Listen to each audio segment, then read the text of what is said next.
Olá, tudo bem? Meu nome é Lucas Brandão, eu vou ser mediador do debate de hoje. Estamos aqui com... Eu sou o Gabriel Levi, estou aqui para representar o pacifismo. Eu sou a Ana Laura Ferri, também estou representando o pacifismo. Sou Manuela Toniedo e estou representando a opressão. Eu sou Guilherme Portugal e eu estou representando a opressão. Para iniciar, iremos discutir as principais causas da violência urbana no nosso país, por que o nosso país tende a ter índices tão altos de criminalidade. Para responder essa pergunta, é muito necessário falar sobre a falta de acesso básico a direitos. Como assim? A falta a alimentos, a falta a moradia, a falta a saneamento, a falta a ensino faz com que muitos jovens vão procurar sustento em outras áreas. Como assim? Essas pessoas vão sair da escola onde elas normalmente deveriam estar para procurar lugares em que elas vão receber um dinheiro em que elas possam sobreviver, perdão. Como assim? Elas podem procurar grupos criminosos, na sua maioria. Além disso, outro fator importante é a ausência do Estado, não só na educação, mas como providenciando direitos e coisas básicas, como saneamento. E nessas grandes comunidades o acesso é muito difícil. Então, a população acaba dependendo muito do tráfico e da milícia, que vão fornecer essas coisas tão comuns pra gente, como gás, saneamento básico, como eu já falei, e acaba dando mais poder e mais dinheiro, principalmente a essas pessoas criminosas, a esses grupos criminosos. Mas existem países subdesenvolvidos com uma criminalidade mais baixa. O problema não é só social, mas também de uma impunidade. Apenas 14% dos homicídios são solucionados no Brasil. Isso é um dado do Instituto Sou da Paz e incentiva o crime. A desigualdade existe, mas não justifica o crime. Se fosse assim, toda pessoa de baixa renda seria criminosa. O problema, na verdade, é que estamos em um ambiente que é muito permissível e que incentiva muito a criminalidade. Se um criminoso sabe que ele dificilmente vai ser preso, ele vai começar a agir sem medo das consequências que ele pode ter.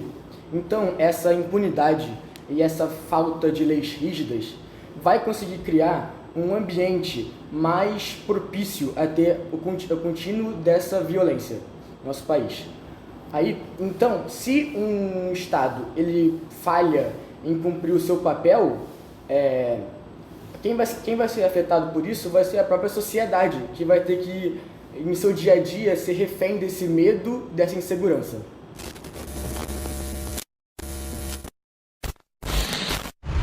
Como vimos, a violência ela se trata de um processo complexo e não podemos limitá-lo a um único fator.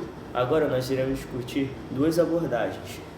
Algumas cidades apostam na repressão para combater esse problema, enquanto outras também investem na prevenção. Qual dessas abordagens vocês consideram? Podem apontar seus pontos. Bom, para poder responder essa pergunta, eu acho que a gente podia tomar a nossa cidade como exemplo, o próprio Rio de Janeiro. As operações policiais em favelas, comunidades, só vêm aumentando com o passar dos tempos, mas a violência realmente diminuiu com essas operações? Não se pode afirmar isso.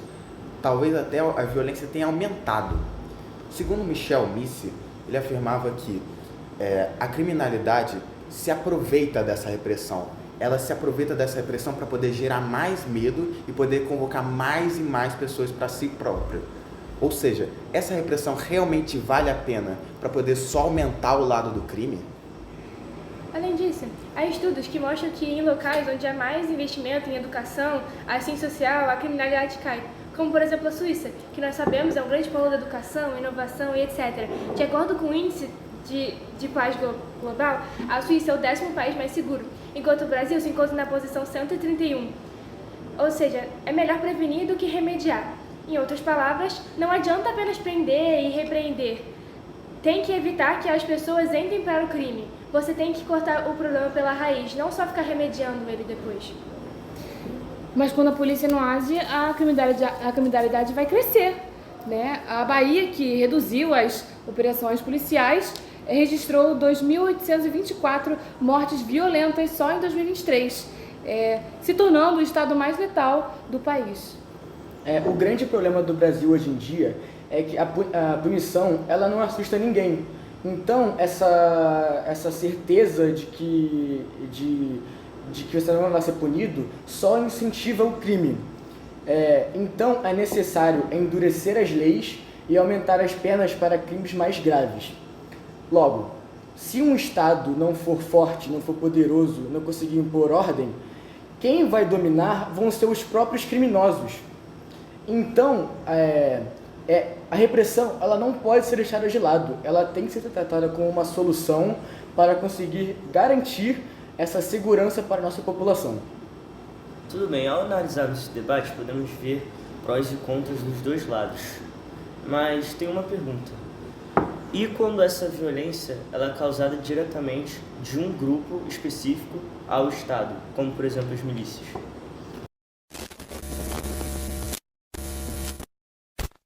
As milícias inicialmente surgiram como uma resposta ao tráfico, mas como sabemos, elas se tornaram ainda mais poderosas.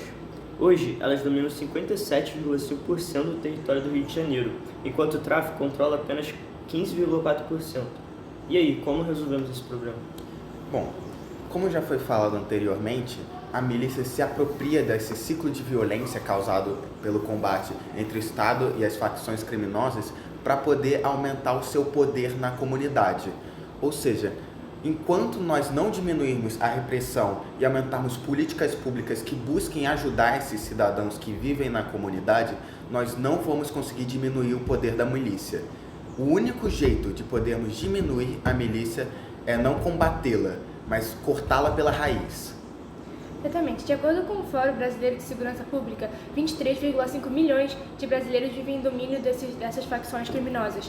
Enquanto essas pessoas sem opção, sem oportunidades, que é culpa da negligência do Estado, continuarem vivendo lá, elas vão continuar incentivando, dando poder e dinheiro. A gente não pode tratar as milícias, essas facções, como um crime comum, um crime do dia a dia. A gente tem que tratar como o que elas são, um problema político e econômico, com raízes muito mais profundas. Por isso, complementando o que o Levi falou, nós temos que cortar pela raiz, a gente tem que cortar o financiamento delas, de onde vem esse dinheiro delas. É isso que a gente tem que descobrir e fazer parar. Não há necessidade de um combate direto, pois eles têm armas, eles têm muitas coisas. Eles são bons assim, de combate, que já é esperado. As milícias só chegaram nesse ponto porque elas não foram combatidas de verdade. O tráfico sempre foi o alvo principal da polícia, mas as milícias sempre foram ignoradas por muitos anos. É necessário tratar a milícia como crime organizado e combater a sua estrutura financeira com rigor. As únicas formas de você conseguir combater esses grupos é por investigações bem feitas e pela aplicação da lei de maneira eficiente. Sem a repressão, esses grupos podem continuar crescendo e dominando mais territórios. Assim, eles vão colocar mais pessoas como reféns da corrupção e da violência.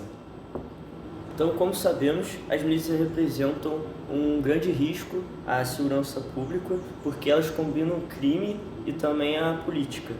Mas como a gente pode tentar equilibrar o combate do crime e sem gerar mais instabilidade para o nosso país?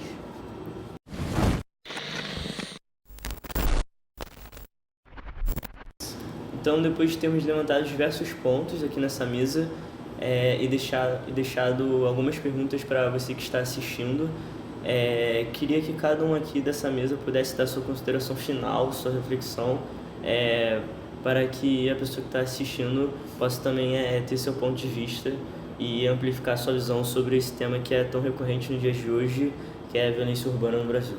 Bom, nós do Grupo Pacifista sempre vamos defender que, para podermos realmente acabar com essa criminalidade, ou pelo menos diminuí-la, nós temos que começar a investir em educação, em saúde, em moradia, em alimentação, nessas áreas que mais sofrem com a criminalidade.